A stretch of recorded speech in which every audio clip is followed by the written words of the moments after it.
नमस्कार, मैं प्रियंका सिंह। आप देख रहे हैं आपका अपना भैया जी। इस वक्त हम मौजूद है बरियातू स्थित आरोग्य भवन में, जहां पर एक सामाजिक कार्यकर्ता जो है भैरव सिंह, उन्होंने एक प्रेस कॉन्फ्रेंस रखा है। अब किस मुद्दे को लेकर प्रेस कॉन्फ्रेंस रखा है, आइए चलिए सुनते हैं।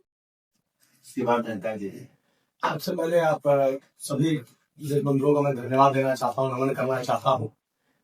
और आज का प्रेस कॉन्फ्रेंस का विषय यही है कि आप सभी को पता होगा, बड़े बड़े अक्षरों में आप लोगों ने अपने चैनलों में भी दिखाया, पेपरों में भी छपा गया कि भैरव सिंह के ऊपर सीसीए लगा दिए हैं, crime control act. Crime control act सबसे पहले लगता किन लोगों के ऊपर है? जो सक्रिय अपराध कर्मी होते हैं, जो अपराध करते हैं, हत्याएं करते हैं, लूट करते हैं, गोलियां चलाते हैं। लेकिन इस बार झारखंड सरकार के द्वारा सीसीए किसके ऊपर लगाया गया? मेरे ऊपर लगाया गया। मैं क्या करता हूँ?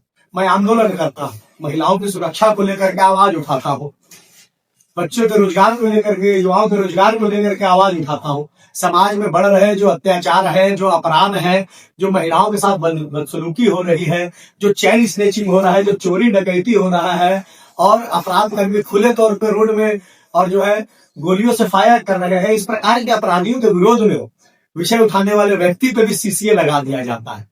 तो यह लोकतंत्र का अपमान है। आपको मैं अपने केस के बारे में अगर डिटेल में बताऊं तो मैं अपने एक एक केस के बारे में आपको मैं डिटेल बता सकता हूँ। 2025 में डेली मार्केट कांड संख्या 2002/2025 मेरे ऊपर केस लिया गया था 29/8/2015 को। और कारण क्या था कि कारण करने का मुख्य वजह था कि मेन रोड काली मंदिर में गौ का मांस फेंक दिया गया था। मैं रोड में उतर के विरोध कर रहा था कि यह गलत है, हमारे देवी देवताओं का अपमान है, सनातन धर्म का अपमान है कि आप मंदिर में गौमांस लेकर रहे। जो जिन्होंने गौमांस फेंका उनकी एक भी ऐसे व्यक्ति की अपराधी की गिरफ्तारी नहीं है। एफआईआर किसके ऊपर हुआ? भैरव सिंह के ऊपर। 808/15 सेम एक ही दिन एक ही घटना को लेकर 2 थाना में केस हुआ। 2/15 दिल्ली मार्केट में और 808/15 कोतवाली थाना में, वही गौमांस फेंकने का विरोध करने के ऊपर। 9/2017 में इसका सारांश महावीर जयंती के अवसर पर बजरंग दल और विश्व हिंदू परिषद और अन्य हिंदू संगठनों के द्वारा एक बाइक रैली निकाली गई थी, जिसमें गाजा बाजा लगा करके, जय श्री राम का नारा लगा करके, और लोग रोड से जा रहे थे। छत्ता मस्जिद के पास उनको रोक लिया जाता है, एकरा मस्जिद के पास, और वहां पर लाठी डंडों से उन्हें मारा जाता है, उन्हें जख्मी कर दिया जाता है। और उन लोगों के समर्थन में मैं जब हॉस्पिटल उन लोगों से मिलने जाता हूँ और इसका पुरजोर विरोध करता हूँ कि क्या भारत में रह करके हिंदुओं को महावीर जयंती के उपलक्ष्य में भी जय श्री राम का नारा लगाने का अधिकार नहीं है क्या? तो जिन लोगों के द्वारा विश्व हिंदू परिषद और बजरंग दल के कार्यकर्ताओं को जख्मी किया जाता है, उनका अरेस्टिंग एक भी नहीं होता है। एफआईआर किसके ऊपर हो जाता है? भैरव सिंह के ऊपर। 43/2018 ये भी सेम केस है। आंदोलन करने गए लोगों के ऊपर जो है लाठी डंडे बरसा दिए गए थे, असामाजिक तत्व तथा कथित। और मैं केवल ये बोलूंगा कि बरसाने वाले सनातनी नहीं थे। ऐसे कई एफआईआर मेरे ऊपर किए गए। कोई भी एफआईआर डायरेक्ट मेरे ऊपर नहीं है। एफआईआर का मूल कारण है कि मैं जा करके किसी विषय को लेकर के विरोध करने जब रोड में उतरा हूं, मैंने आंदोलन किया, लोकतंत्र का सम्मान करते हुए, कानून के सभी नियमों का पालन करते हुए अपना आवाज उठाया और मेरे ऊपर एफआईआर कर दिया गया। और यही सब एफआईआरों की सूची बना करके हाईकोर्ट में दाखिल किया जाता है और मेरे ऊपर सीसीए लगा दिया जाता है। और आज के दिन में आप सभी को पता होगा पेपर के माध्यम से कि मेरे ऊपर सीसीए को रिवोक कर लिया गया है। हाईकोर्ट के निर्देश देने के बाद दंडाधिकारी महोदय जी के द्वारा मेरा सीसीए को रिवोक कर लिया गया, वापस ले लिया गया। अब मैं यह प्रश्न पूछना चाहता हूं आप सभी चैनलों के माध्यम से, आपके सभी दर्शकों से और वर्तमान सरकार से, कि मैंने जो इतने दिन 6 महीने जो मैंने जेल में बिताए बिना कोई अपराध किए, बिना कोई गुनाह किए, क्योंकि एक भी अपराध अभी तक मेरे ऊपर साबित नहीं हो सका है। लगभग मेरे ऊपर जितने भी केस हैं सभी में लगभग केसों में मैं बरी हो चुका हूँ। और जो कुछ चुनिंदा केस बचे हुए हैं, जिसमें से ज्यादातर केसों में मेरे ऊपर जो आरोप लगाए गए हैं, सरकारी काम में बाधा, सरकारी संपत्ति को नुकसान, उन्माद फैलाना, सांप्रदायिक भाषण देना, ये भी आने वाले समय में भी सिद्ध नहीं हो पाए। तो मैंने जो इतना समय जेल में बिताया उसका मुझे जवाब कौन देगा? और इसका जो मेरा नुकसान हुआ, मेरा जो मान का नुकसान हुआ, मेरे स्वाभिमान का नुकसान हुआ, मैं आर्थिक रूप से जो नुकसान हुआ, इसका जवाब मुझे कौन देगा और इसकी भरपाई कौन करेगा? यह प्रश्न मैं आपके चैनल के माध्यम से समाज से पूछना चाहता हूँ। क्यों इतना सारा एफआईआर आपको ही टारगेट किया जा रहा है? झारखंड की वर्तमान स्थिति आप जान रहे हैं, जो सनातन धर्म के विषय में, महिला की सुरक्षा के विषय में मैं महिला बोल रहा हूँ। चाहे वह किसी भी धर्म में जन्मी हुई महिला हो, सनातन धर्म की संस्कृति और संस्कार के अनुसार मैं उनको अपनी माता और बहन मानता हूँ। तो महिलाओं के सशक्तिकरण को लेकर के, महिलाओं को हो रहे अत्याचार, महिलाओं के साथ हो रहे लव जिहाद, महिलाओं के साथ हो रहे प्रताड़ना के विरोध में अगर मैं विषय उठाता हूँ, सनातन धर्म का होकर के जय सरना, जय सनातन, भारत माता की जय और जय झारखंड का नारा लगाने के बाद भी मेरे ऊपर अगर एफआईआर होता है, तो इसका प्रश्न आपको एफआईआर करने वालों से पूछना चाहिए, मुझसे नहीं। सारा के एफआईआर इसी सरकार में होगा, सारे के सारे नहीं, कुछ एफआईआर मेरे इस सरकार के पूर्व भी मेरे ऊपर हुए हैं, लेकिन उन सभी केसों में मैं बरी हो गया हूं और मैं उसका रिपोर्ट आपको मैं सबमिट कर सकता हूं। भैरव जी, अब जबकि ये सीसीए आपके ऊपर जो था, उसको हाई कोर्ट के आदेश के बाद वापस ले लिया गया है, तो इसको आप किस रूप में देख रहे हैं? इसको आप अपनी जीत मान रहे हैं, सरकार की हार मान रहे हैं, प्रशासन की हार मान रहे हैं? मैं इसको सत्य की जीत मान रहा हूँ, मैं क्रांतिकारियों की जीत मान रहा हूं। मैं आने वाले समय में फिर इस प्रकार का और घृणित कार्रवाई सरकार किसी क्रांतिकारी के ऊपर, किसी समाजसेवी के ऊपर ना करे, उन लोगों की मैं जीत मान रहा हूं। और मैं आपको एक बार फिर से बता देता हूं, जहां तक मुझे सूचना मिली है कि झारखंड बनने के बाद मैं पहला व्यक्ति हूं जिसके ऊपर सीसीए लगा करके उसका सीसीए को रिवोक किया गया है, और हाईकोर्ट के आदेश के बाद जो है सरकार मजबूर हो गई है सीसीए को रिवोक करने के लिए। मैं वो पहला व्यक्ति हूँ।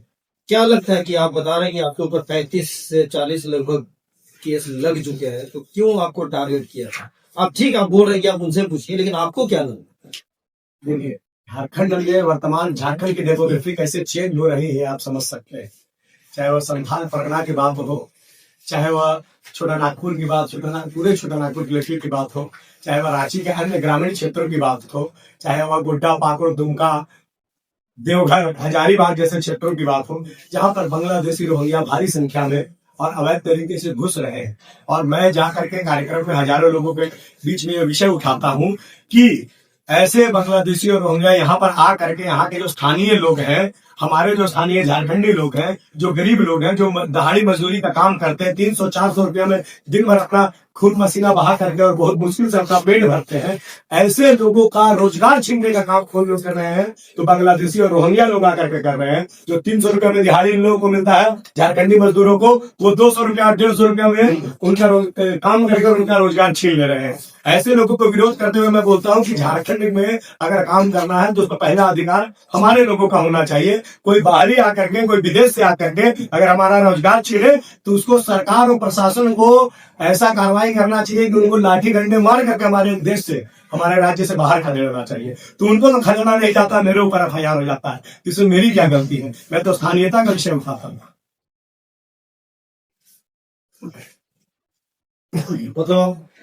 तो इससे केस से डरेंगे नहीं आप? देखिए, मैं अगर डरता तो मैं 3 बार जेल नहीं गया हूँ, और तीनों बार माता भगवती के आशीर्वाद से, माँ भारती सरना माता के आशीर्वाद से मैं निर्दोष होकर के बाहर निकला। तो ये आप समझना चाहिए आप लोगों को, यह कानून की, केवल कानून की नहीं, सत्य का जीत है। यह समस्त क्रांतिकारियों का जीत है, समस्त देशभक्तों का जीत है, समस्त सनातनियों का जीत है। आपको शासन फंसाने की जो आप बात कर रहे हैं, वो सरकार कर रही है या राष्ट्रीय प्रशासन कर रही है, या कोई ऐसे अधिकारी हैं जो आपको टारगेट कर रहे हैं, इनको डिस्टर्ब कर रहे हैं? क्या लग रहा है? देखिए, यह बात, आपका प्रश्न बहुत सही है। मैं भी इस प्रश्न का उत्तर ढूंढने का प्रयास कर रहा हूँ कि मुझे प्रशासन के द्वारा फंसाया जा रहा है, कि मुझे सरकार के द्वारा फंसाया जा रहा है, कि कुछ उच्च अधिकारियों के द्वारा फंसाया जा रहा है। लेकिन मैं एक जवाब जरूर दूंगा कि जो मुझे और मेरे जैसे अन्य सामाजिक लोगों को, अन्य ऐसे लोगों को जो समाज में हो रहे अत्याचारों का विरोध करते हैं, उन लोग जो फंसाने का प्रयास कर रहे हैं, वह निश्चित ही देशद्रोही है, वह निश्चित ही सनातन धर्म, सरना धर्म के विरोधी है। भैरव जी, 6 महीना के बाद हम बाहर निकले, अगला आपका कार्यक्रम क्या है? देखिए, कहते हैं कि तन समर्पित मन समर्पित और यह जीवन समर्पित, चाहता हूं देश की धरती मैं तुझे कुछ और भी दूं। तो मेरा भी संकल्प यही है, जब तक जीवित रहूंगा सनातन धर्म के लिए, माता सरना के आशीर्वाद के लिए, भगवान बिरसा मुंडा के द्वारा दिखाए गए मार्ग पे चलते हुए अपना जीवन यापन करने का मैंने संकल्प लिया है। जनरल एसटी एससी ओबीसी ये सब को आप दरकिनार रख करके ये समाज में बनाए, समाज के द्वारा बनाए गए नियम है। ये कोई हमारे अनादिकाल से आ रहे हैं। भगवत गीता में भगवान श्री कृष्ण कहते हैं चातुर्वर्ण सिस्टम गुण कर्म विभाग से। 4 वर्ण है, जाति नहीं, 4 वर्ण है और चारों वर्ण गुण और कर्म के हिसाब से विभाजित होते हैं। अगर कोई जूता सीने वाला व्यक्ति है और उनको अगर आप शुद्ध बोलते हैं और उनका बेटा अगर सेना में भर्ती होकर के देश की रक्षा के लिए खड़ा हो जाता है बॉर्डर में, तो वह क्षत्रिय है। विद्या अध्ययन का अधिकार सभी को है। किसी भी कुल में किसी भी तथाकथित जाति जो आपके द्वारा कहा जाता है, जन्मा हुआ व्यक्ति अगर वेद पुराण का अध्ययन करके और पूजा कराने लग जाता है तो वह ब्राह्मण है। जो अनादिकाल से सृष्टि में रह रहे हैं, आदिकाल से जो बहुत पहले से रह रहे हैं, वो सभी आदिवासी हैं। तो हम लोग कोई ऐसा तो नहीं कि समाज के कुछ लोगों को और कुछ जातियों को इंटरनेट से और कंप्यूटर के माध्यम से डाउनलोड कर लिया गया हो। सभी यही वर्जन में है। तो इसीलिए मैं कहता हूँ गर्व से सभी को आदिवासी। तो जैसा कि आपने सुना, भैरव सिंह का सीधे तौर पर कहना है कि उन पर जो है सीसीए एक्ट लगाया गया। उनका ये सवाल है कि एक सामाजिक कार्यकर्ता जो है, जो समाज के लिए आवाज उठाता है, उन पर ये सीसीए एक्ट क्यों लगाया गया है। और इस सीसीए एक्ट को लेकर वो लगभग 6 महीने के लिए जो है वो जेल में भी रह चुके हैं। और जब हाईकोर्ट के द्वारा उन पर जब सीसीए एक्ट को हटाया गया, लेकिन फिर भी कुछ ना कुछ मुद्दे को लेकर जो है वो भैरव सिंह को जो है वो घेरा जाता है। अब देखने वाली बात ये होगी कि आगे आने वाले कार्यक्रम जो है वो अगर भैरव सिंह करते हैं, समाज के लिए जो आवाज उठाते रहते हैं, उन पर क्या कुछ अब आगे कार्रवाई होती है। ऐसी और खबरों के लिए देखते रहे भैया जी न्यूज। कैमरामैन गोल्डन प्रताप देव के साथ मैं प्रियंका सिंह, आप सभी का धन्यवाद।